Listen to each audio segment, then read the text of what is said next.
Dr. Aji, kalau kita lihat ini kan bagaimana kemudian profesi Anda menjadi memiliki peran yang begitu penting ketika membuka kenyataan dari beberapa kasus. Kita ambil contoh bagaimana proses identifikasi dari korban kapal motor Zahro Express saja ya. Banyak yang bertanya-tanya, apa saja sih sebenarnya proses yang dilakukan sampai akhirnya keluarga bisa benar-benar yakin anggota keluarga kita lah yang menjadi korban. Ya.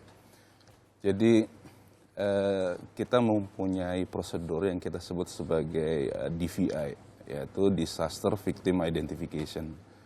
Nah, di dalam Disaster Victim Identification itu kita berbentuk sebuah tim ya.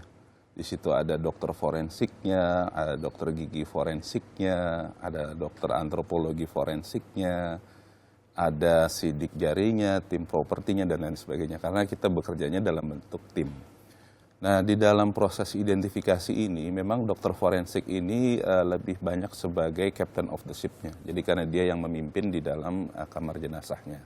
Dan DVI ini dia terdiri dari beberapa fase yang kita sebut sebagai ada fase TKP, ya, kemudian ada fase postmortem, ada fase antemortem, ada fase rekonsiliasi, ada fase debriefing.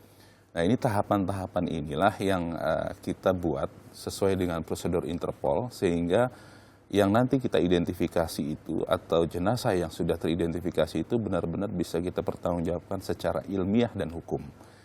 Nah, bagaimana prosesnya? Itu biasanya gini, begitu ketika terjadi bencana, ya kemudian jenazah itu kemudian kita kirim ke rumah sakit yang memang memiliki fasilitas yang ada di rumah sakit itu untuk fasilitas pemeriksaan, ya, di mana di sini adalah rumah sakit Polri ya.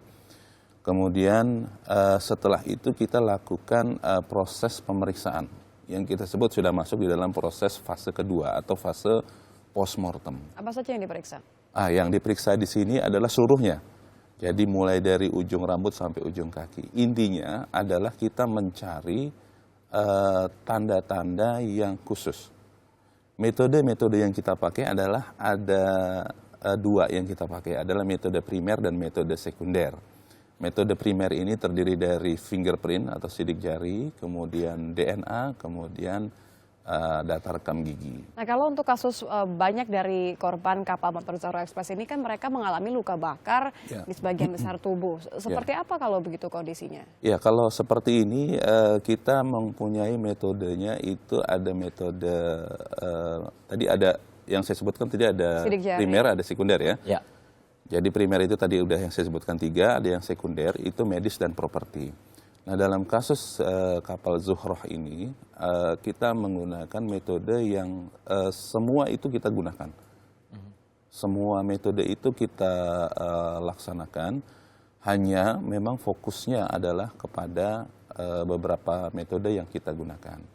Dalam hal ini DNA adalah menjadi pilihan yang di akhir, ya. Pilihan terakhir. Di pilihan yang akhir, tapi catatan gigi, kemudian fingerprint kita sudah tidak bisa dapatkan semuanya. Ya. Dok, tapi ini menarik sekali. Jadi dari yang saya tahu dari setiap kecelakaan atau tragedi atau apa yang akhirnya membuat korban ini dalam keadaan yang kurang baik seperti itu pada saat masuk ke ruang forensik, akhirnya yang diributkan adalah agak susah nih karena ada kondisi gigi geliginya tidak lengkap. Tidak lengkap. Sejauh mana sih kondisi gigi geligi ini akhirnya bisa menguak identitas? Ya, jadi oleh dokter gigi forensik itu kita lakukan pemeriksaan terhadap jenazahnya. Ya.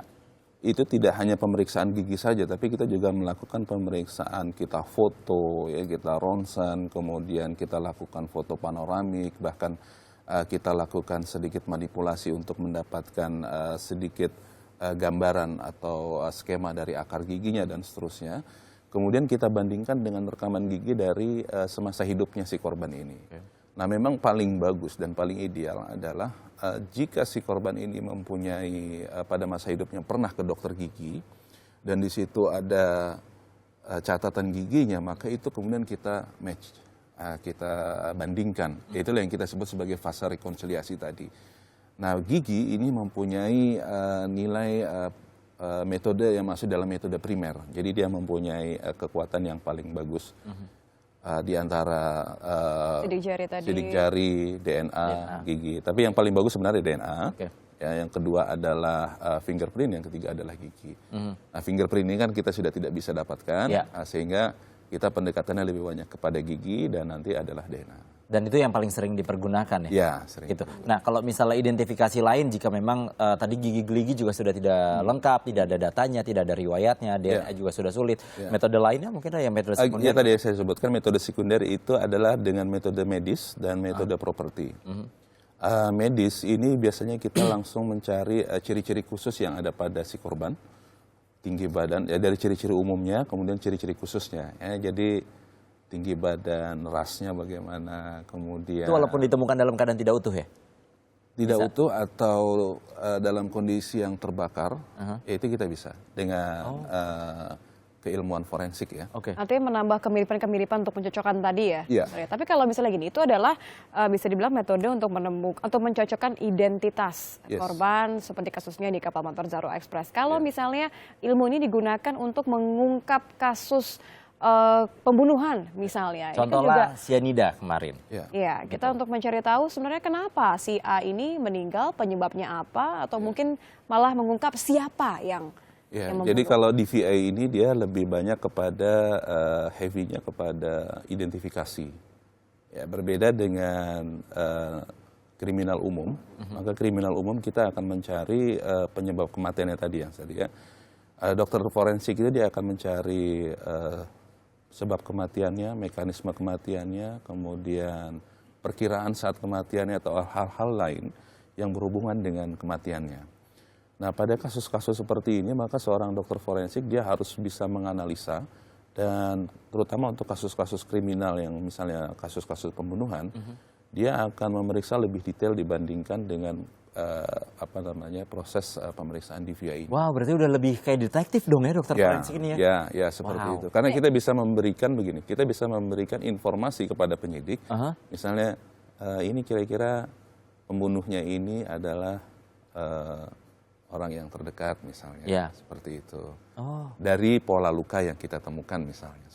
Nah ini kalau kita bicara forensik, pola luka, atau mungkin ini kita bicara soal yang kondisi jenazahnya utuh.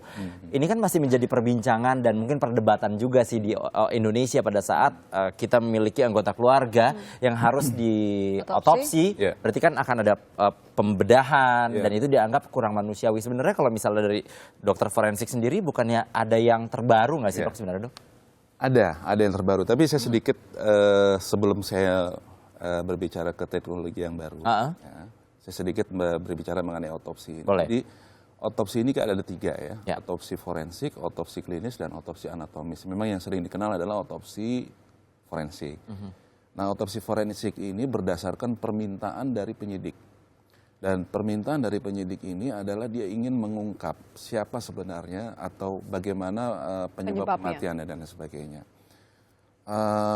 Dalam dalam pemeriksaan otopsi ini memang kita melakukan pembedahan, tapi setelah pembedahan itu semua organ itu kita kembalikan lagi, ya seperti semula, kita jahit secara rapi dan semula. Nah, ada memang di daerah-daerah tertentu di Indonesia memang yang belum bisa menerima itu, ya terutama terkait dengan budaya lokalnya. Betul. Nah, oleh sebab itu kita mempunyai teknologi sekarang yang ada di Rumah Sakit Polri ini adalah teknologi yang kita sebut sebagai PMCT. Apa itu? Jadi Postmortem CT Scan. Jadi tujuannya begini, seperti CT Scan biasa, hanya kita melakukan, selain kita melakukan CT Scan, kita melakukan semacam pembedahan simulasi yang ada di dalam CT Scan tadi. Itu bisa diterima? Kalau dokter sendiri kan mungkin ada yang merasa kayak, saya masih lebih yakin dengan betul, gitu, harus melihat bagaimana di Indonesia ini sementara masih belum sampai ke situ ya, terutama di pengadilan. Tapi who knows ke depan pengadilan atau dari sistem pengadilan kita bisa menerima itu. Berarti akurasinya cukup bisa dipertanggungjawabkan ya? Insya Allah bisa. Insya Allah bisa. Oke dokter, tapi ini cukup menarik kalau kita tadi bicara yang cukup serius ya, bahwa memang menjadi dokter forensik ini bukan sesuatu yang gampang, tapi juga ini mengungkap sebuah kebenaran. Terlihat dari gaya sangat cool dan tenangnya Dokter Aji, ini kayaknya udah biasa banget saya menghadapi orang tua. Tapi kalau misalnya bicara mengenai profesi Anda, pasti kan ada dokter. Saya yakin pasti ada hal-hal yang mengejutkan abaikan Betul. sepanjang karir Anda? Apa dok? Yang paling nggak bisa dilupain. Tapi tiba tangannya gerak gitu, enggak ya? Oh enggak, Kok jadi mistis? enggak. Apa, Dok? Tapi pada waktu saya pendidikan, pendidikan itu, pendidikan saya ngambil di UI ya waktu itu. Pada masa saya lagi jaga gitu, kemudian ada ya dengar-dengar suara yang rame sekali gitu kan. Di Di atas, kamar jenazah ya? Di kamar jenazah. Oke. Padahal itu sekitar jam 11 atau jam 12 malam gitu. Oke. Biasanya kalau rame-rame gitu biasanya ada jenazah.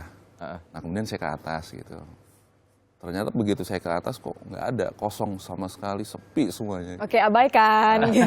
Abaikan. Cuma itu aja. Kembali Tapi bekerja. itu aja. Ah, itu kembali nggak latihan, ada. Tapi sekarang gitu ya. udah maksudnya ya iyalah dokter udah berpengalaman. Iya, Tapi iya, sekarang iya.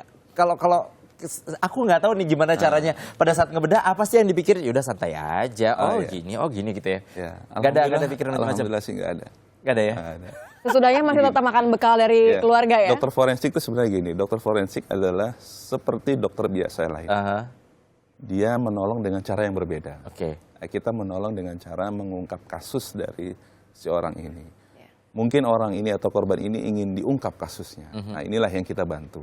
Nah, dengan cara seperti itulah kita melakukan pemeriksaan-pemeriksaan yang mungkin dari teman-teman atau orang-orang lain atau masyarakat belum bisa menerima semuanya. Tapi siapa yang mengerti kalau misalkan korban sendiri dia ingin diungkapkan kasus. Oh wow. Berarti Jadi ada biarlah ceritanya gitu. kaki, tangan dan anggota tubuh Ya. lainnya yang berbicara mengungkap bagaimana kasus. Wah, ini udah kayak puisi Kita banget kayak nih lagi kalau kayak bicarain gini. CSI ya.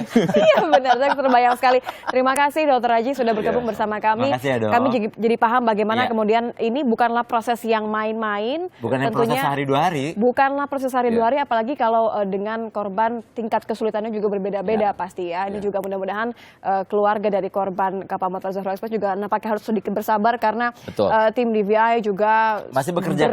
berusaha Iya. Betul sekali. sangat keras. Kalau boleh saya Menyampaikan sesuatu? Silakan, Dok, masih ada. Jadi bagi keluarga ya terutama korban yang kapal Zohra ini, jika ada rekam giginya atau data sebanyak mungkin, ya terutama menyangkut tentang giginya pernah ke dokter gigi atau dia pernah operasi, pernah ke rumah sakit, pernah berobat dan lain sebagainya, itu merupakan salah satu Akan membantu yang ya, dapat Dok? membantu kita. Oke, Akan berarti bisa mempercepat langsung artinya. diserahkan ke rumah sakit Polri ya.